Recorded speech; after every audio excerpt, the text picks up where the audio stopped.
Welcome back to Fireside Giants. My name is Alex. My co-host Anthony, the Great Rivardo, back at it for another New York Giants podcast video. If you're listening on YouTube, make sure to hit that subscribe button. If you're on iTunes, make sure to leave us a review. We really appreciate all the support and the love. Those reviews go a long way in helping others find our podcast and our content, and it means a lot to us that you guys continue to come back and show the support. As always, we love you guys. But today we're diving into the Pro Bowl and a lot of Giants news here. Interesting stuff, really, because Evan Engram, man, how the hell did that guy make the Pro Bowl? We're going to talk about that because maybe I don't agree personally, but some others did. He voted fourth. He ranked fourth in fan voting, but it seems like a lot of people and managers and whatnot around the league thought he deserved a Pro Bowl nod. And we're going to go through his statistics and kind of break that down and how that worked out. But my friend Anthony, how are you doing today? I'm doing well, and I think that the Evan Engram selection to the Pro Bowl is very interesting because I think it says a lot about outside perception of Evan Engram. See, I don't think he should have made it just because I think there was better candidates, like Robert Tonyan from the Green Bay Packers. He had 10 touchdowns this season as a tight end, which is kind of crazy. 551 receiving yards on 49 receptions, and he's only started in 8 games. He's played in all 14, though, for the Packers. So I think he definitely should have made it. He didn't. That's unfortunate for him. But I do think that Evan Engram is a Pro Bowl talent. I think he's a talented player. I just think it's interesting because this seems to be the worst season of his career, and this is the one where he gets the Pro Bowl nod. So I think that's very interesting. But, maybe NFL players and coaches just don't see it that way. Maybe they see that he's playing at the same level he always has, and he's still a great player. But for me personally, I think last year when he was healthy, he was phenomenal, and then he got hurt. And that was the problem. This year, I just don't think he's played up to that level, and that's why I've been frustrated with him. I think you look back to his rookie season when he was mostly healthy the entire year, that dude was dominant. Like, he was playing at a Pro Bowl level that year for sure.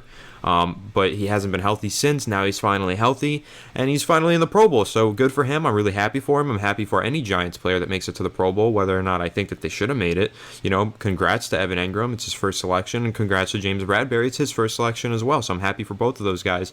But with Evan Engram, I think one key thing to take note of here is Giants fans have gotten on this very interesting train of hating Evan Engram, and it's like a very popular thing to do is to hate on Evan Engram because he's made, some costly mistakes this season, and I get it. I'm frustrated with him too. I think he could be playing better. I think he could make a few more plays and cut out a few of the bad ones, but Giants fans have found him as an easy target to take all of their frustration out on and just target Evan Engram and, get pissed at the team and just place it all on Evan Engram's shoulders because he's made a few bad plays in a fourth quarter here or there. But he is a really talented player, and the outside perception is not the same. The Giants fan base may hate him, and there's a lot of people on Twitter that say he sucks and he's one of the worst tight ends in the league. That's simply just not true. He is one of the best tight ends in the league, and that is absolutely the outside perception from other fan bases and from other coaches and personnel within the NFL. They believe that he is one of the best tight ends in the league because truly he is. He's the most athletic tight end in the league probably, and he's really just one of the most talented football players. He's an excellent player. I think Giants fans should take this moment to realize that he actually is looked at as one of the best players at his position around the league and in other fan bases, and maybe realize that he's not nearly as bad as his fan base is pretending that he is. So, and also looking forward, if we want to play the long game, this Pro Bowl selection and this outside perception that I'm talking about, if Giants fans truly do want to move on from Evan Engram and get a trade, this is a very good thing that he made the Pro Bowl and that the outside perception is still really strong on him, because that means that he will have a market somewhere around the other 31 NFL teams. Yeah, clearly you have pretty high opinions on Evan Engram.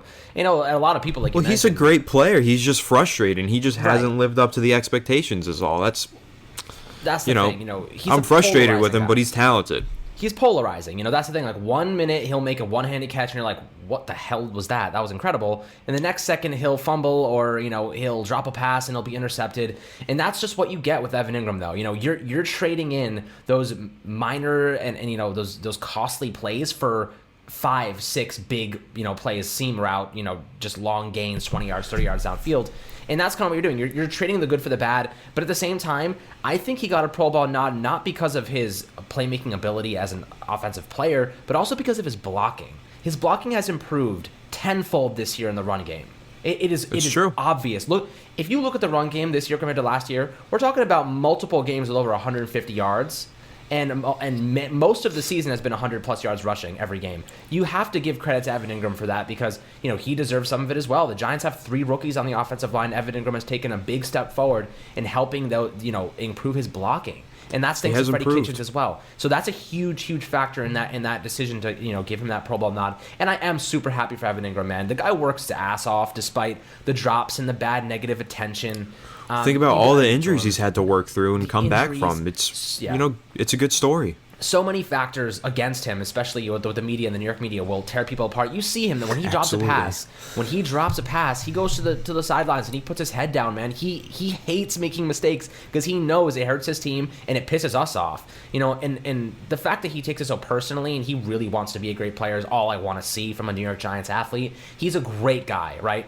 I love his character, what he brings to this team, the work ethic, the mentality, everything about him is great. It's just those plays every now and then that appear that make you go, damn it, Evan, catch the ball, don't fumble there. Those small things that happen every now and then, you're just, come on, man, just get rid of those and you're an elite level player.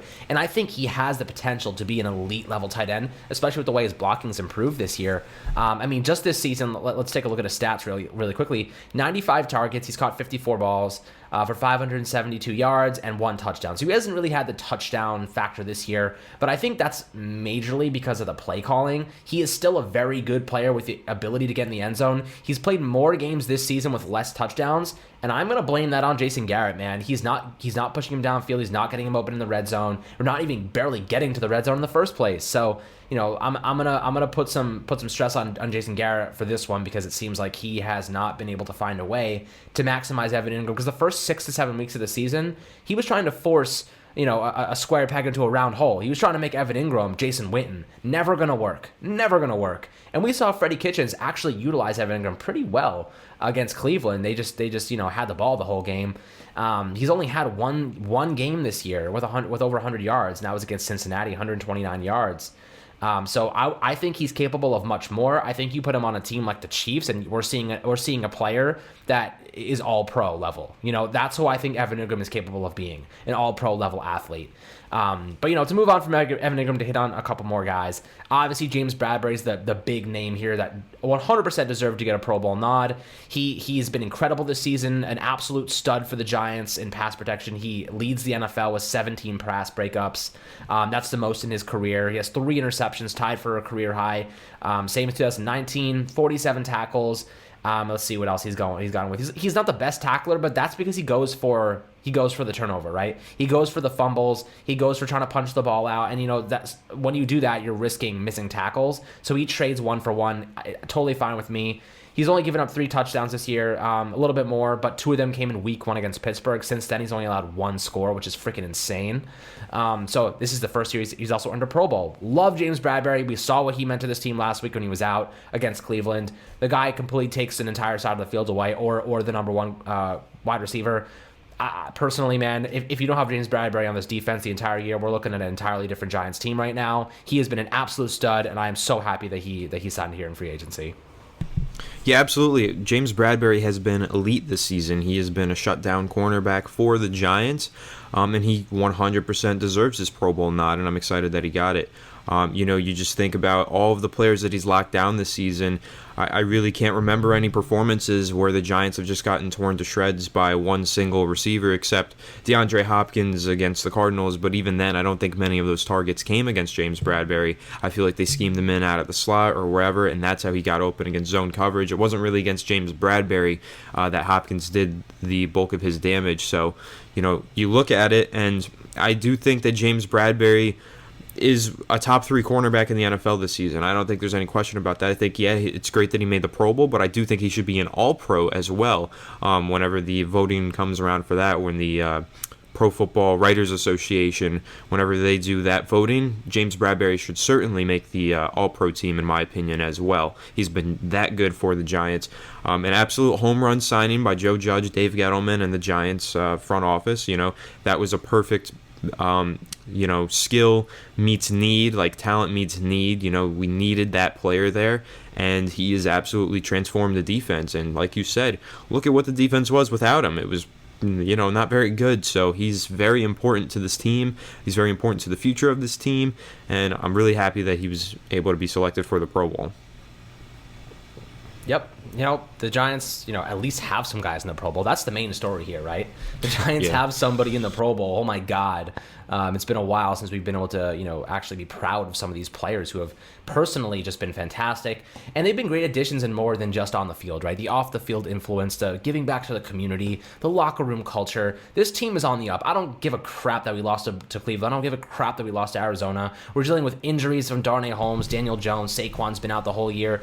I think Lorenzo Carter, O'Shane Ximenez. Blake Martinez is dealing with injuries. Darius Slayton's been dealing with injuries. These guys are shredded. Matt Parrott hasn't been able to play due to COVID.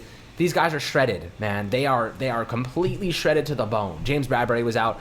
How can you possibly blame this team for the heart that they've displayed? And with all of the adversity that they've faced this season with new coaches, COVID, injuries, you name it, everything. I love where this team is headed.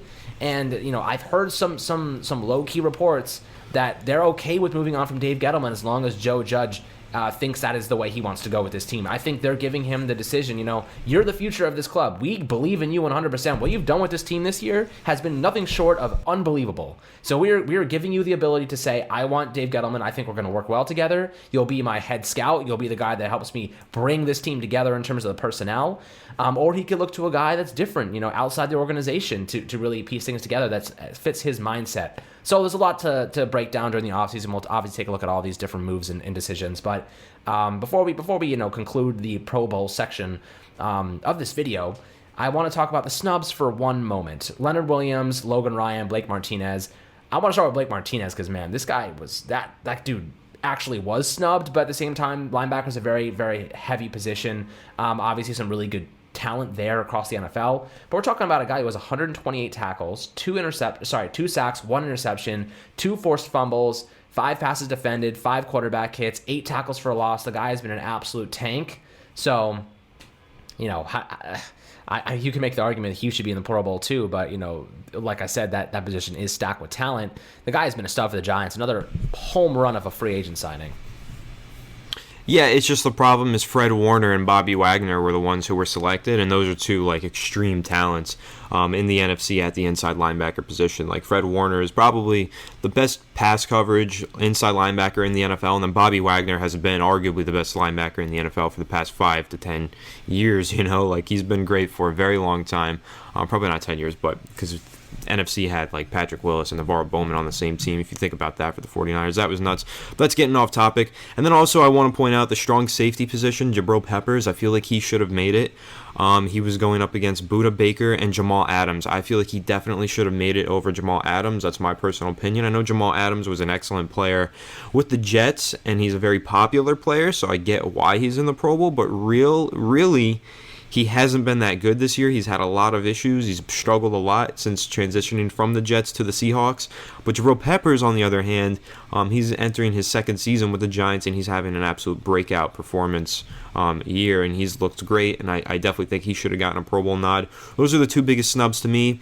Of course, Leonard Williams is another snub that I think of, but really, you look at who he was going against. Cameron Jordan, he has a good chance of being on an all-pro team. Brandon Graham, I think that he should have made it over Brandon Graham, but that just might be my bias because I hate Philadelphia. I do think he should have made it over Chase Young as well, but that also might be my bias because I hate the Washington football team. But then again, they also might have made him a D tackle. I don't know how the NFL, because they go with D end and D tackle, so I don't know if he would have been going up against Chase Young and Brandon Graham or Grady Jarrett and Fletcher Cox. Now, obviously, Fletcher Cox, Aaron Donald were locks for the Pro Bowl, but Grady Jarrett versus Leonard Williams, I don't know. I feel like these Giants players should have made it on there somehow, some way, but you really just look at the rest of the talent in the NFC, and there's a lot of it, so it's understandable that they didn't make it, but I think that we can all just be grateful that the Giants do have some Pro Bowlers this year. We had 0 last year, so we got 2 this year, and we almost had a few more. Logan Ryan was another snub. He was leading the voting for a very long time, and then he didn't make it. Quandre Diggs made it over him. I definitely think Logan Ryan should have made that. I think that's actually a pretty big snub that nobody's talking about, but I don't know. It is what it is. I guess we could just be happy about who we got in there, but I wish that those other guys would have made it, especially because, Blake Martinez has never made one before. It would have been nice to see him get his first Pro Bowl selection. Leonard Williams hasn't made it since 2017 or 16, so would have been nice to see him go back there. I'd like to see more Giants, but I'll take the 2 that we got this year.